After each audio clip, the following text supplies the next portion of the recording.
بسم الله الرحمن الرحيم. الفاتحة إلى روح حبيبنا وشفيعنا سيدنا رسول الله صلى الله عليه وسلم وآله وأصحابه وأزواجه وإخوانه من الأنبياء والمرسلين، ثم إلى أرواح مشايخنا ولآبائنا وأمهاتنا ولمن له حق علينا، خصوصا صاحب هذا الكلام الإمام الحبيب طب الإرشاد ووافي العباد وفي العباد والبلاد الحبيب عبد الله بن علوي الحداد، بأن الله يغفر لهم ويرحمهم ويعلي درجاتهم في الجنة وينفعنا بأسرارهم وأنوارهم وعلومهم وبركاتهم في الدين والدنيا والآخرة بسر الفاتحة. أعوذ بالله من الشيطان الرجيم. بسم الله الرحمن الرحيم. الحمد لله رب العالمين الرحمن الرحيم مالك يوم الدين، إياك نعبد وإياك نستعين، اهدنا الصراط المستقيم صراط الذين أنعمت عليهم غير المغضوب عليهم ولا الضالين آمين. الحمد لله رب العالمين وبه نستعين على أمور الدنيا والدين. صلى الله على سيدنا محمد خاتم النبيين وعلى آله وصحبه أجمعين. رب اشرح لي صدري ويسر لي أمري واحلل عقدة من لساني يفقهوا قولي. سبحانك لا علم لنا إلا ما علمتنا إنك أنت العليم الحكيم. أما بعد، Alhamdulillah, puji syukur kehadiran Allah Subhanahu wa Ta'ala atas segala nikmat yang Allah berikan di malam yang berkah, insyaallah, di malam subhanallah, malam ini malam tahun baru Masehi, bertepatan dengan malam pertama di bulan Rajab, bertepatan dengan malam daripada malam yang sangat mulia, malam yang sangat mulia, yang harus lebih kita bangga, yang harus kita ini lebih senang ketika malam ini datang, lebih semangat, lebih mempersiapkan diri, antusias menyambut malam ini, yaitu adalah malam 1 Rajab.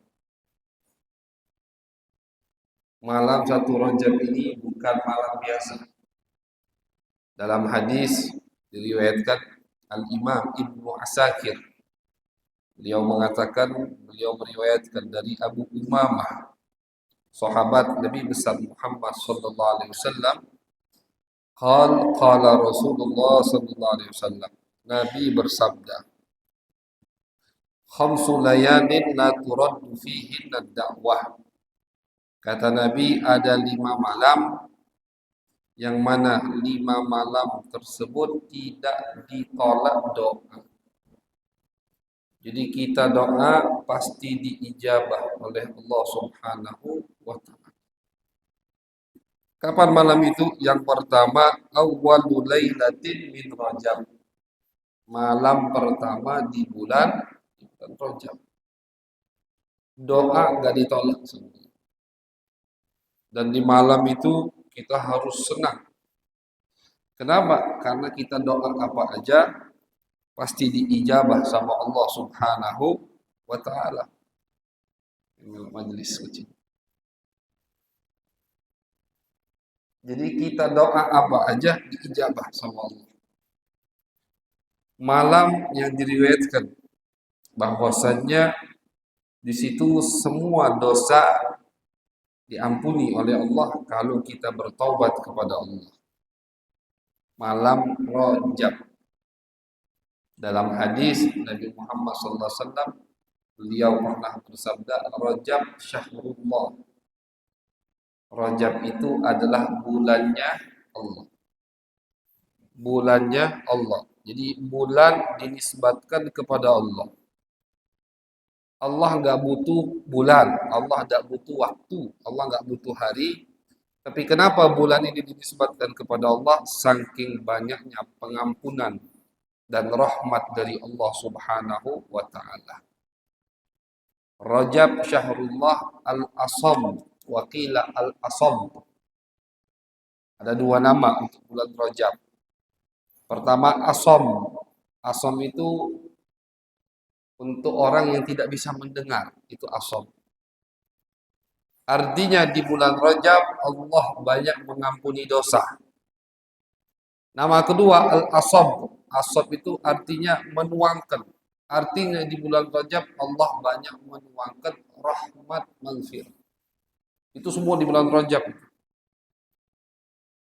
Itu semua di bulan Rajab. Makanya Allah Nabi bersabda dalam hadis, Rajab syahrullah. Rajab itu adalah bulannya Allah. Dari Rajab kita harus mempersiapkan diri untuk menyambut bulan suci Ramadan. Dan ini subhanallah, tahun ini bertepatan dengan tahun baru Masehi. Lihat umat Islam lebih banyak senang masuknya tahun baru Masehi atau bulan Rajab. Mungkin tidak tahu yang di luar, atau mungkin banyak dari saudara kita yang masih nggak tahu. Oh, ini Rajab, nggak tahu. Tidak sadar bulan Rajab. Kenapa? Karena tidak peduli. Tapi kalau tahun baru Masehi, masya Allah. Tadi kita di jalan itu ke sini, tiap motor mungkin bawa percon kali. Udah siap. Udah siap percon. Udah siap untuk meramaikan. Pahami, masya Allah, luar biasa. Sangat disayangkan ketika masuk tahun baru Hijriah sepi. Atau tidak ada yang meramaikan. Tidak ada yang merayakan. Bahkan masjid-masjid kadang banyak masih yang tutup masjid. Kayak tidak ada apa-apa. Padahal masjid tempat peribadatan umat Islam. Sentralnya umat Islam adalah masjid. Yang harus merayakan atau menghidupkan masuknya tahun baru Hijriyah adalah masjid. Masih banyak masjid yang kosong atau tidak peduli dengan tahun baru Hijriyah. Nah, inilah yang jadi PR kita ini. Ya, harus kita bagaimana caranya? Dari kerabat kita, dari teman kita, dari orang yang terdekat yang bisa menerima nasihat kita, kita rubah untuk lebih mengagungkan apa yang diagungkan oleh Allah Subhanahu wa taala. Yang diagungkan oleh Allah adalah hal-hal yang berkaitan dengan Nabi Muhammad. Bulan tahun baru Hijriyah itu tahun baru yang berkaitan dengan Nabi Muhammad. Apa itu Hijriyah? Hijriyah itu artinya hijrahnya Nabi Muhammad. Walaupun memang betul Nabi bukan hijrah di bulan 1 Muharram, tapi dikaitkan tahun baru Hijriyah dengan perjalanan hijrah Nabi Muhammad. Nabi itu hijrah di bulan Safar, akhir bulan Safar, mendekati bulan Rabiul Awwal. Di bulan itu Nabi hijrah ke Madinah. Tapi sahabat ketika ingin membuat tahun untuk agama Islam, mereka patoki dengan awal bulan di tahun hijrahnya Nabi besar Muhammad sallallahu alaihi wasallam. Mungkin masih banyak yang lebih senang dengan tahun baru Masehi, atau masih banyak lebih yang meramaikan tahun baru Masehi daripada tahun baru Hijriyah. Apalagi malam pertama di bulan Rajab gitu. Mungkin banyak yang tidak tahu ini malam pertama di bulan Rajab. Disunnahkan, dianjurkan di malam ini kita untuk berdoa, istighfar, bertaubat kepada Allah Subhanahu wa taala. Walaupun kebanyakan hadis-hadis yang berkaitan dengan fadilah amal di bulan Rajab itu hukumnya dhaif, tapi misalkan puasa di hari pertama atau tanggal pertama di bulan Rajab. Betul memang hadisnya dhaif. Hadisnya dhaif, artinya dhaif itu hadisnya lemah, dalilnya lemah. Tapi puasa di bulan haram itu hadisnya sahih. Dan Rajab termasuk daripada bulan haram. Bulan haram itu kata Allah ada 4. Yang pertama Dzulqa'dah, kemudian Dzulhijjah, kemudian yang ketiga Muharram. Ini nyambung. Dzulqa'dah, Dzulhijjah, Muharram, rentet. Satu misah. Kapan? Rajab. Ini dari zaman jahiliyah, 4 bulan ini udah sangat dimuliakan. Mereka tidak berani berbuat zalim di 4 bulan ini. Bahkan mereka tidak berani menumpahkan darah di 4 bulan ini. Makanya dinamakan bulan haram. Kenapa dinamakan bulan haram? Karena maksiat di bulan ini lipat dosanya. Tapi kebalikan, berbuat baik di bulan 4 ini juga berlipat pahalanya. Dinamakan bulan haram. Hadis Nabi yang menganjurkan kita untuk memperbanyak puasa, ibadah di bulan haram itu banyak dan sahih hukumnya. Jelas nisbatnya kepada Nabi Muhammad sallallahu alaihi wasallam. Salah satu ibadah yang dianjurkan untuk kita perbanyak di bulan haram adalah puasa. Bulan Rajab termasuk bulan haram. Jadi dianjurkan memang untuk memperbanyak puasa di bulan Rajab. Walaupun hadis yang mengatakan puasa di bulan Rajab atau di hari pertama di bulan Rajab itu hukumnya lemah atau dhaif. Tapi secara umum Rajab masuk ke bulan haram dan hadis yang menganjurkan untuk memperbanyak ibadah puasa di bulan haram itu sahih, jelas nisbatnya kepada baginda Nabi Muhammad sallallahu alaihi wasallam.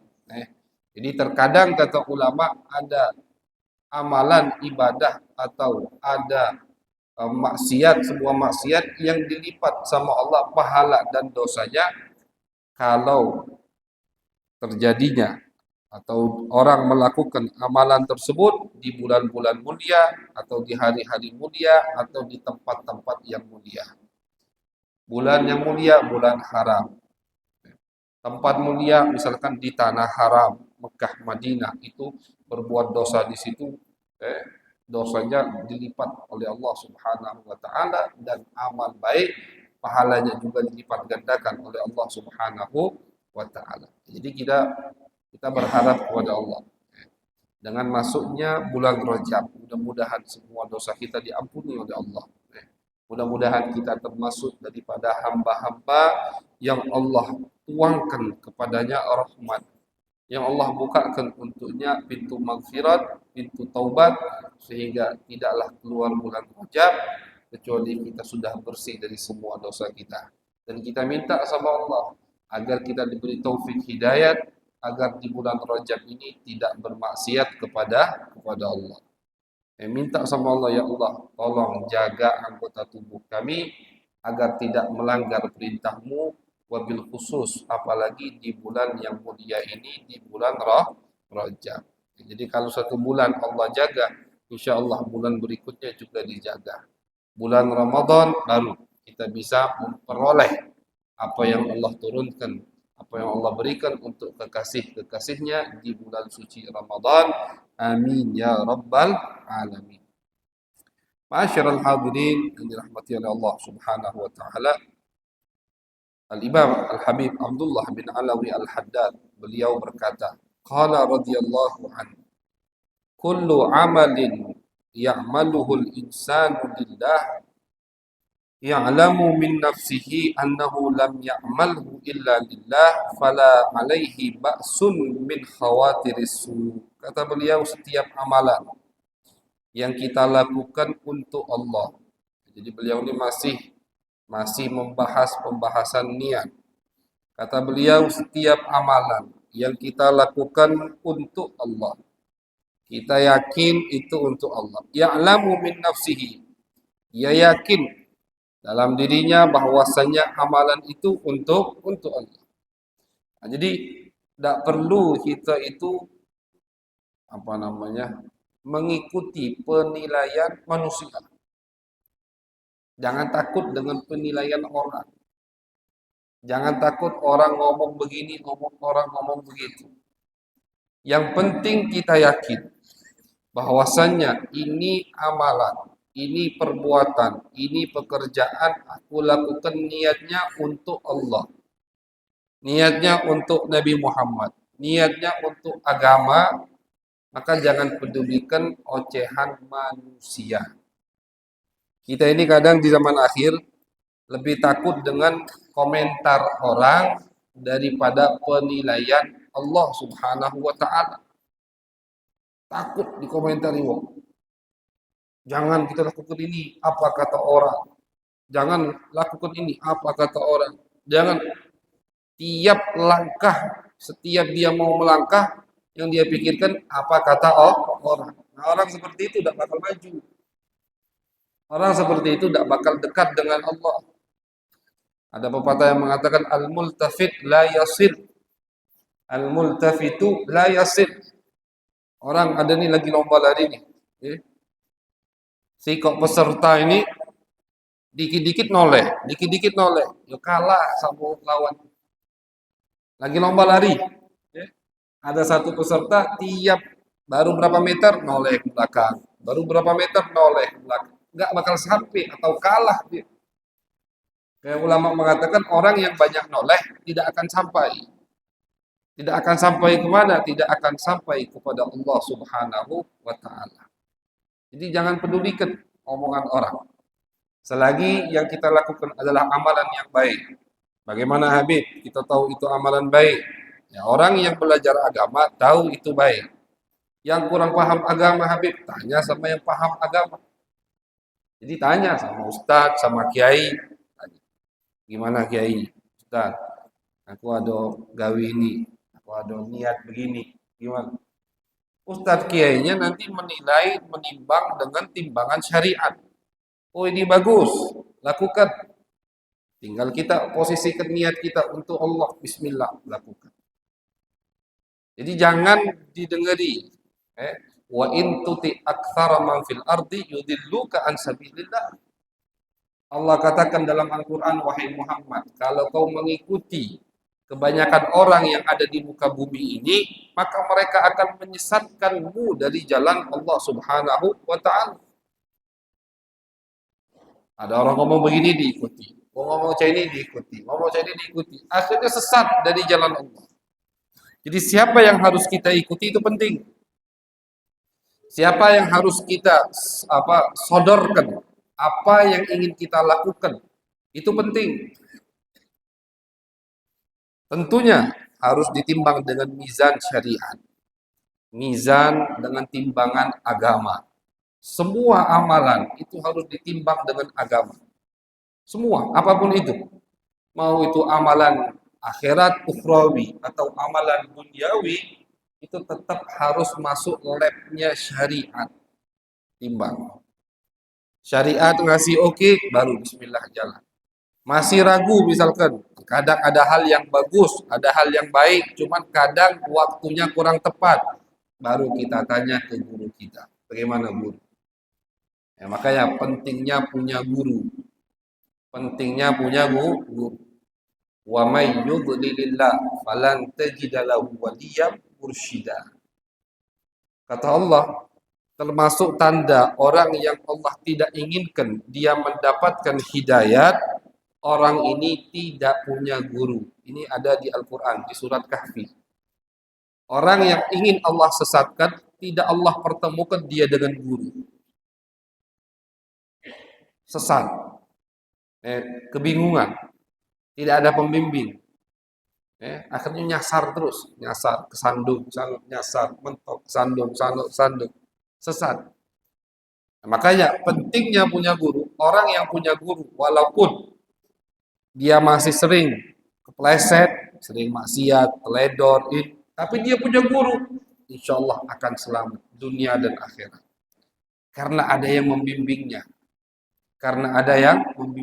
Disitulah kenapa kita butuh untuk menitipkan anak kita ke pondok pesantren. Itu.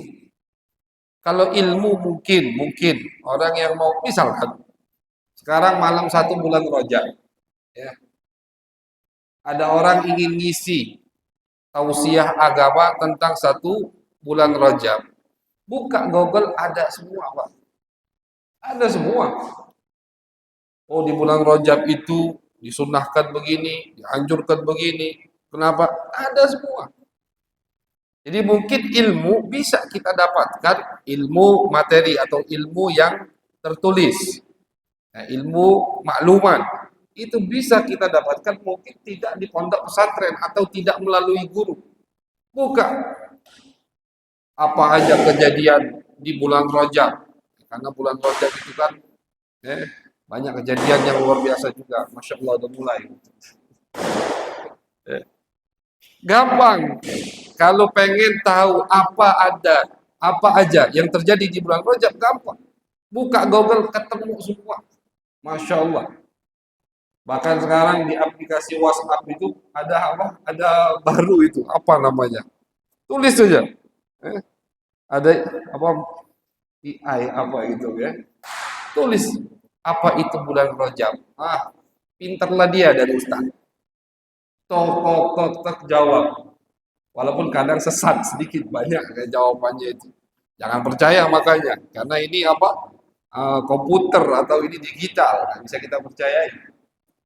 Dapat.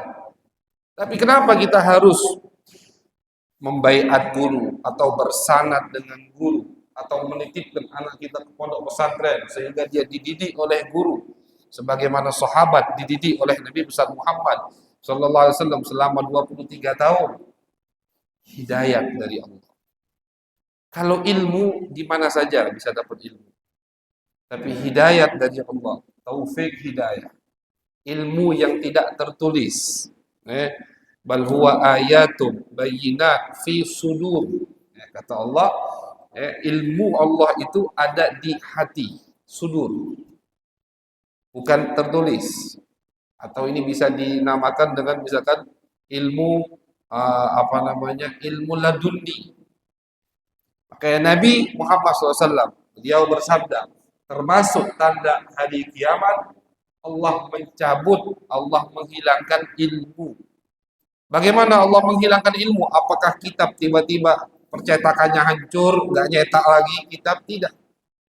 Makin tahun, makin akhir zaman, makin canggih. Percetakan makin bagus. Tapi apa yang diangkat oleh Allah? Al-ulama. Ulama yang diangkat oleh Allah. Contoh, Al-Imam Ibn Hajar Al-Asqalani, misalkan. Meninggal beliau. Karya beliau banyak. Tapi apa yang beliau miliki, apa yang Allah titipkan dalam hati beliau, ilmu, itu nggak bisa digantikan.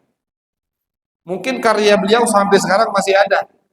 Ya, Imam Ibn Hajar, Fathul Bari, masih ada semua dicetak. Bahkan percetakannya banyak yang cetak kitab itu. Ada yang bagus, ada yang nggak bagus, ada yang lebih bagus. Tapi ilmu yang Allah titipkan, ilmu laduni atau ilmu yang Allah letakkan di rohani beliau, nggak ada. Kecuali yang beliau wariskan ke murid-murid beliau. Murid beliau menerima warisan ilmu tadi. Bukan ilmu yang beliau catat, bukan. Ilmu lain ini. Terus begitu. Nah, itu yang dimaksud oleh Nabi Muhammad. Bahwasanya nanti makin akhir zaman Allah angkat ilmu. Bukan tulisannya hilang di kitab, bukan. Bukan percetakan tidak ada, bukan. Tapi ulama banyak Allah ambil. Sehingga ilmu yang Allah titipkan pada rohani mereka hilang, habis, dikit-dikit, habis. Hatta sehingga kata Nabi, tidak ada di muka bumi ini kecuali orang-orang yang bodoh. Mereka dijadikan ulama, padahal mereka bukan ulama. Dan akhirnya mereka ditanya oleh umatnya, berfatwa sembarangan, sesat dan menyesatkan. Na'udzubillah min dzalik. Maka itulah penting ada guru. Nikmat yang terbesar dari Allah kita diberikan guru. Jadi kalau kita ngerasa kita udah Allah berikan kepada kita guru, jangan kita tinggalkan guru tersebut. Ya, semua apa yang kita lakukan kita sharing bahasanya atau curhat atau kita minta pendapat guru kita. Kalau kata guru kita udah bagus, lakukan walau manusia banyak yang komentar. Kafilah tetap berjalan walau anjing menggonggong. anjing terus menggonggong. Kalau kita dengeri gonggongan anjing, lama-lama kita jadi kayak gitu. Jangan didengeri, tetap kita jalan. Yang penting kita yakin, kata Habib Abdullah Al-Haddad, apa yang kita lakukan untuk Allah, untuk Nabi, untuk agama. Yakin, jadi kita ikhlas, ini amalan benar, guru kita sepakat atau guru kita menyetujuinya, bismillah, insya Allah akan diberikan as-sadad, taufik, hidayat oleh Allah Subhanahu wa Ta'ala. Kemudian kata beliau, ya'lamu min nafsihi annahu lam ya'malhu illa lillah, fala alaihi ba'sun min khawatiris su'. Nah, ini kata beliau, ketika kita melakukan satu amalan, kita niatnya untuk Allah, niatnya untuk Nabi, untuk agama, ikhlas kita untuk Allah, untuk agama. Tapi tiba-tiba terlintas niat yang tidak baik. Kadang kan begitu, kadang kita udah ikhlas niatnya, nggak taunya pas lagi ngamalkan ada yang muji, nah berubah niatnya. Ada yang muji berubah niatnya. Nah, makanya kita sebagai seorang muslim itu tidak usah banyak terlalu memuji. Jangan senang dipuji, juga jangan banyak memuji. Fala tuzakku anfusakum, kata Allah. Kalau kita mau memuji teman kita, ini termasuk tanda pujian itu tulus, puji di belakangnya. Jangan puji di depan rainya. Itu yaksimu dhahru, akan membebani punggungnya. Artinya apa? Yang tadinya kadang niatnya udah ikhlas untuk Allah, dia lakukan, dipuji, senang nih. Nah, itu bahayanya itu. Makanya kalau kita sayang dengan teman kita, jangan puji di depannya. Kita salut misalkan. Pengen kita puji, pengen kita ceritakan atau puji di belakangnya. Itu baru tanda pujian yang tulus. Karena rata-rata pujian di depan muka itu ada galaknya itu. Ada galaknya. Ada ya. Jadi kalau dia muji, oh kamu masya Allah, langsung be itu poin ngomongin. Nah apa? Wahthu fi wujuhil maddahin at-turab, kata Nabi Muhammad dalam hadis. Kata Nabi, lemparkan ke muka orang yang suka memuji debu, lempar ke debu, kata Nabi. Bukan artinya Nabi nyuruh memang lempar, artinya tidak usah dengari. Jangan. Tapi bukan artinya tidak boleh memuji sama sekali. Sahabat banyak yang memuji Nabi di depan Nabi Muhammad SAW. Sayyidina Hasan bin Thabit memuji Nabi, bahkan Nabi kadang menanyakan kepada Hasan, mana pujianmu wahai Hasan, mana qasidahmu, mana syairmu.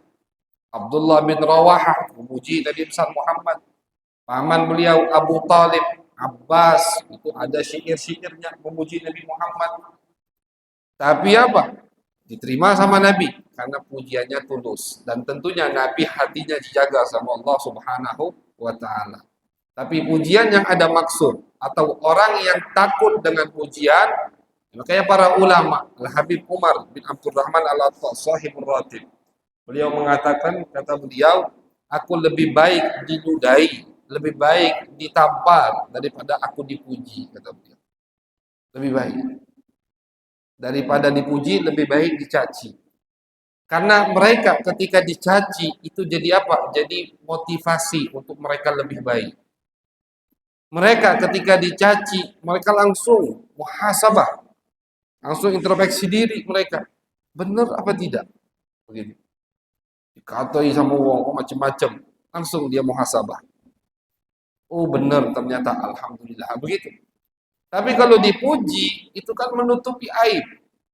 Yang tadinya bagus niatnya, jadi tidak bagus. Nah, cuman kata Al-Habib Abdullah bin Alawi Al-Haddad, ketika terlintas niat yang tidak baik dan itu hanya sebatas lintasan hati, itu tidak masalah, tidak merubah niat kita. Jadi kalau kita lagi mau beramal, yang mendorong kita untuk beramal adalah untuk Allah, Nabi Muhammad, untuk agama. Tapi ketika kita lagi beramal, kita sedang melakukannya, terlintas, terbesit, dibisikkan hati kita, niat-niat yang tidak baik, cepat kita tepis, itu tidak mempengaruhi amalan kita. Tetap amalnya tadi dianggap ikhlas oleh Allah Subhanahu wa taala. Karena apa? Karena ini dan ini ma'asyarul hadirin termasuk khususiyah kelebihan umat Nabi besar Muhammad sallallahu alaihi wasallam. Kalau lintasan hati, bahkan lintasan hati untuk maksiat itu nggak dianggap sama Allah. Dia ada orang terbesit malam nih pengen maksiat tahun baru nih, misalkan. Tapi cepat dia tepis, astagfirullah. Bahkan itu bisa jadi satu pahala. Terlintas pengen maksiat, pengen melanggar dalam hatinya. Dia tepis, dia istighfar sama Allah, bisa jadi satu pahala. Ini termasuk khususiyah umat Nabi besar Muhammad, kelebihan umat Nabi besar Muhammad sallallahu alaihi wasallam. Dia lakukan maksiat tersebut satu dosa. Cuman satu dosa. Satu maksiat, satu perbuatan dosa. Satu dosa. Satu maksiat, satu dosa. Tapi kebalik misalkan terlintas dalam hatinya untuk beramal baik. Pengen beramal baik. Niat pengen beramal baik, tapi nggak jadi, tidak dia amalkan. Dapat satu pahala. Kalau tadi niat atau lintasan hati amal jelek tidak dia lakukan, dapat satu pahala dan dapat dosa. Ini niat untuk beramal baik, pengen beramal baik, tapi tidak bisa dia lakukan, tidak sempat dia lakukan, dapat satu pahala. Baru niat dapat satu pahala. Yang lebih luar biasanya lagi, ketika umat Nabi Muhammad niat untuk maksiat misalkan, kemudian dia lakukan maksiat tersebut, tidak langsung dicatat dosa oleh Allah. Raqib atid itu nggak langsung nyatet. Karena kita ini kan ada raqib, ada atid. Ulama akidah khilaf, apakah raqib atid itu nama satu malaikat? Artinya di kanan raqib atid, di kiri raqib atid, atau tidak? Yang di kanan raqib, yang di kiri atid. Khilaf ulama. Pendapat yang muktamad mengatakan dua nama. Raqib di kanan, atid di kiri. Raqib yang mencatat amal baik, atid yang mencatat amal jelek. Dan ketuanya itu bosnya Raqib. Jadi ketika kita ada orang umat Nabi Muhammad dari umat Nabi maksiat, dia udah niat kemudian dia lakukan maksiat, itu sama Raqib atid nggak boleh catat. Jangan catat dulu atid di buku amalannya, jangan catat dulu. Nggak boleh, dicegah sama Raqib. Lihat sampai 6 jam dalam sebuah riwayat tersebut. Sampai 6 jam. Tunggu dulu. Kalau dalam waktu 6 jam dia bertaubat kepada Allah, nggak jadi dicatat. Cuman kita jangan, lemak kalau itu, Beb. Nah, lain lagi itu. Amal dosa, sejam taubat langsung. Itu kan udah niat berarti. Dan itu udah main-main. Allah Maha tahu. Makanya Nabi nggak ambil pusing. Allah Maha tahu. Ketika kita niatnya mau begitu, ya berarti taubatnya tidak tulus kepada Allah Subhanahu wa ta'ala. Karena syarat taubat yang tulus, niat kuat tidak ingin mengulangi maksiat tersebut. Jadi kalau belum 6 jam dia taubat, dihapus, tidak dicatat, tidak ada, kosong. Tapi lewat 6 jam belum bertaubat, dicatat satu dosa oleh atid. Beda dengan amal baik. Kita beramal baik, kita baru niat pengen ke masjid. Ketika mau keluar dari masjid, hujan, tidak jadi, satu pahala udah dapat. Niat pengen ke masjid, sampai masjid kita lakukan satu pahala dan langsung dilipat gandakan menjadi 10 pahala, bahkan sampai 700 pahala, kata Nabi Muhammad. Ini hadis diriwayatkan oleh Imam Nawawi di awal kitab Riyadhus Shalihin. Al-Imam Ibn Allan dalam syarahnya mengatakan Bagaimana bisa dari 1 sampai jadi 10? Perlipatannya itu dari 10 sampai 700 ini tergantung nih niat. Jadi kadang niat itu menjadikan satu ibadah bukan satu pahala, 10 pahala, bahkan bisa sampai 700 pahala, 700 pahala sekali amal ibadah. Ini khususiyah kelebihan untuk umat Nabi besar Muhammad sallallahu alaihi wasallam. Sedangkan kalau amal dosa hanya satu dosa dan itu setelah 6 jam baru ditulis dosa. Nah, jadi kata beliau, jangan istilahnya jangan kita kecil hati, so Palembang. Jangan kecil hati. Ketika kita mau beramal, tiba-tiba niat kita tidak tulus. Al-Imam Fudail bin Iyad mengatakan, kalau ada orang yang ingin beramal, takut dari beramal, niatnya tidak tulus, dia tinggalkan amal tersebut, maka itu adalah riya. Tarkul amal li ajrin nasi riyaun. Meninggalkan amal ibadah karena takut dipuji manusia itu adalah pamrih, itulah riya, itulah pamrih. Mau ke masjid, takut tapi nanti dipuji orang, akhirnya niatnya bukan untuk Allah, akhirnya tidak jadi ke masjid. Nah itu udah bagus itu udah riya, itu udah pamrih. Terus bagaimana caranya wahai imam, wahai guru? Amalkan, lanjutkan amaliyah ibadahmu, tapi setiap ada lintasan tidak baik, cepat-cepat kita tepis. Cepat ditepis. Begitu semua. Imam Ghazali dalam Ihya mengatakan, pengen ke masjid, jalan ke masjid. Sholat di masjid. Lagi sholat, seneng dijingok wah, cepat-cepat istighfar, cepat-cepat ditepis. Terus dilatih hati ini begitu, insya Allah lama kelamaan tidak peduli dengan pandangan orang. Mungkin kita yang pertama orang awam yang baru mau belajar ikhlas itu susah. Kenapa? Dilihat orang senang. Oh yang lihat ini bos, oh senang. Yang lihat ini misalkan calon mertua untuk yang muda, misalkan, wah senang. Itu kan terus masuk ke hati, cepat ditepis, tepis. Karena hati kita ini masih lemah.